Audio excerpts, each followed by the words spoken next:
thank you so much for reaching out to me regarding home ownership. I'd be glad to help you and assist you with every part of the process. That brings me complete joy to see someone walk into home ownership and trust me and my team to serve you. I know that a lot of buyers reach out to me because they want to even see if they can start the process. Is home ownership even an option for them? And I love to tell everyone that reaches out to me that it's always an option. It's just how bad do you want it and how are you ready to prepare and how prepared are you to do it. So I am just going to talk about ways to know if you're prepared to even move forward with purchasing a home and getting on the phone with the lender. The first thing I ask every buyer is if they know their credit score. It is so important that you know what your credit score is. It's not responsible to not know what your credit score is before you get your credit score pulled by a lender to see if you can qualify to buy a house, okay? So that's number one. Do you know your credit score? If you don't, there are resources. Go to freecreditreport.com, things like that, where you can maybe pay like $1 and go ahead and see where your credit is. If there are things on your credit that may not be yours, things that you need to deal with and tackle. I think that with credit, you have to spend time on it. You have to look at it as if it is your bank statement. We check our bank statements often. We should be checking our credit reports often as well. I know for myself personally, years ago when my credit was toe up from the floor up, I just didn't even go on there. I was just like, eventually it'll go away. These things don't go away. So this is going to be the very first step in if you're able to move forward in home ownership. If you need help with your credit repair, I do have some trustworthy, dependable, result producing people in my corner and on my team that can help you. Just reach back out to me and let me know that that's something that you need. To purchase a home, you do really want to have a credit score of at least 640. If you have somewhere between a 620, you're also safe. Anything below that, you are asking for higher interest rates, and also you'll have to have more money saved. Going into our next point, point number 2. How much money do you have saved to buy a house? I don't care what we read on social media or what you see or what you heard. Buying a house costs money. There are upfront costs that you will have to pay for when you're getting ready to purchase a home. Things such as your home inspection. You'll have to bring money to the table for your earnest money, which serves as similar to like a deposit that is credited back to you on closing day, but that's typically 1% of the price of the home that you're looking to purchase.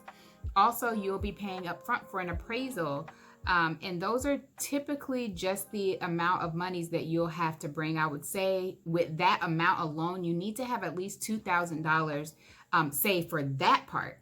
That is not going into your down payment or your closing cost. Keep in mind, those two things are totally different and separate.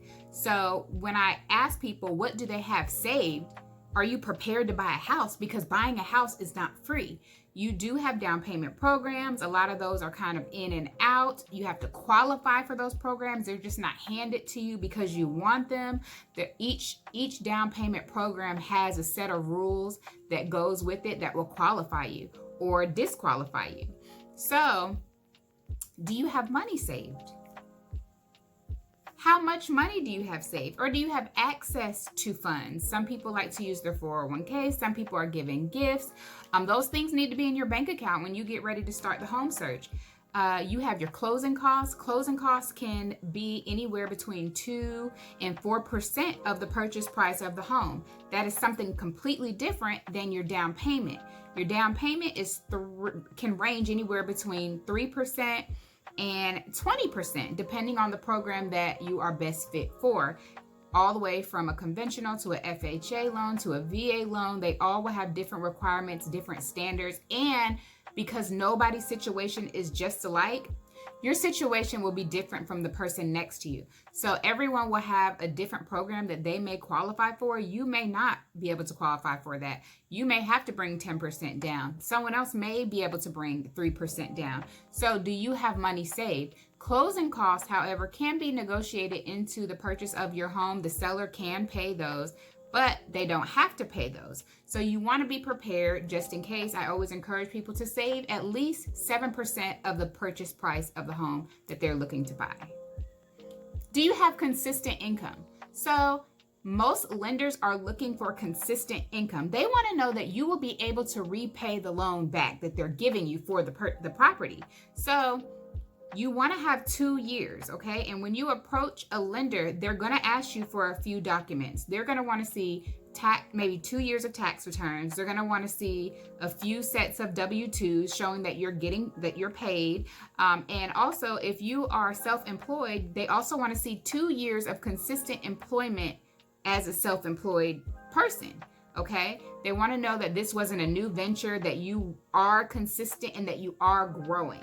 Okay, so if you are thinking about purchasing a home and you are self-employed and you're writing everything off, you could have made $100,000, but if you've written everything off to where it shows that your profit at the end of the year is only $25,000, then some people will think that, oh, I made $100,000, I'll be fine. But no, the bank is only going to look at the amount that you did not write off.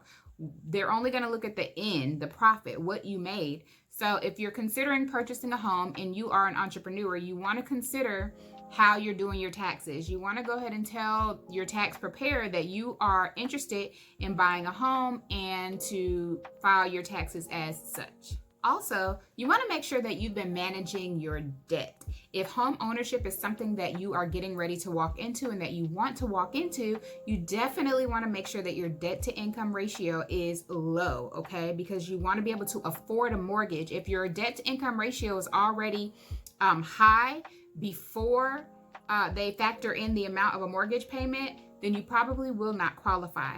Your debt to income ratio is just one factor to show how much of a home that you can afford, and they calculate that in with all the rest of your debts, okay? So you want to take all of your debt that's basically reported on your credit report, credit cards, car notes, things of that nature, and you want to divide that into your income. You will get a percentage. You want that percentage to be, I want to say we want that percentage to be under 46%. You want that to be like 0.46, okay? And that'll make your DTI 46%. If it's lower, the better. So the lower, the better, okay? The higher, the riskier you are. You may be asked to pay off certain debt, certain credit, things like that. Also, in managing your credit, you want to make sure that you don't have late fees and late payments, because that's what the lender's looking at. You want to also make sure that if you have evictions or bankruptcies, that you kind of know dates for those, discharge dates, what type they are, that you can talk to the lender about those things up front, or you can talk to me up front about them, and we'll kind of be able to determine where you are and how long you need to wait and what we need to do to overcome that hurdle when we get there. Student loans. So if you have student loans, you kind of most people need to be in a repayment plan. Unless you have no other debt, then you will be fine. But if you have student loans, just know that if they're in deferment, and I get a lot of clients, they're like, my student loans are in deferment, I pay zero. Well, to qualify for your standard FHA loan, you cannot be in a zero repayment plan. You have to have an actual number. If you do not have a number that you're paying, meaning an IBR, an income-based repayment plan, that is what the FHA loan officers are looking for. If you don't have that, they're going to count 1% of your full balance as debt against you every month, which significantly will increase your DTI. So keep that in mind, and they want to see those payments for a few months. So you can't just decide, I want to buy a house today, and tomorrow I'm going to call my student loan people and I'm going to get in a program and I'm going to pay it off, because that doesn't look like you've been prepared. Okay? So sometimes you may get that oh, you have student loans and now you have to pay this amount or whatever. And don't get discouraged. Just know that, okay, now I'm doing what I have to do to actually get prepared so that I can walk into home ownership. So just a brief overview of everything I just went over is: one, you've been managing your credit. You know your credit score already, and you know where your credit lies, so that when you do call the lender, you're not in for a surprise. That was a rhyme. You have consistent income. Okay, your income is steady, your income is growing, and it has been consistent for at least 2 years. You have money saved. You are prepared to purchase a home. Okay, you're not just relying on down payment assistance. And while there's nothing wrong with down payment assistance, it's always better, and it saves you money if you have your own money. The interest rate is lower, therefore providing you a lower mortgage. You have been managing your debt. Managing your debt is going to be so important and vital, because what you don't want to do is think that you're okay and you're so happy and you started looking at houses and all this stuff, and then you get your credit report pulled and your debt is so high and outrageous and you've been mismanaging. You want to make sure that you're financially healthy when you get ready to purchase a home, because whatever you've been doing, whatever you've been splurging on, it's not going to get any easier when you have a mortgage coming out of your bank account every month. So while you can scram around and come up with all these funds just to do it, you could also just wait a couple, months, prepare yourself accordingly, and move forward with much more joy. So if you were able to check all of my little readiness boxes, then I will be glad to further speak with you, and let's see how you can get started. If you feel like you were not quite ready, I still want to speak to you, and I still want to be able to help you create a plan of action that we can conquer home ownership together. So just because you may not be ready right now, you can get ready, and I can definitely help you get ready. But these are just some thoughts that I wanted to put out there for all of my potential buyers and those that are just wondering, am I even ready to purchase a home? I will be glad to help you. I will be glad to talk to you.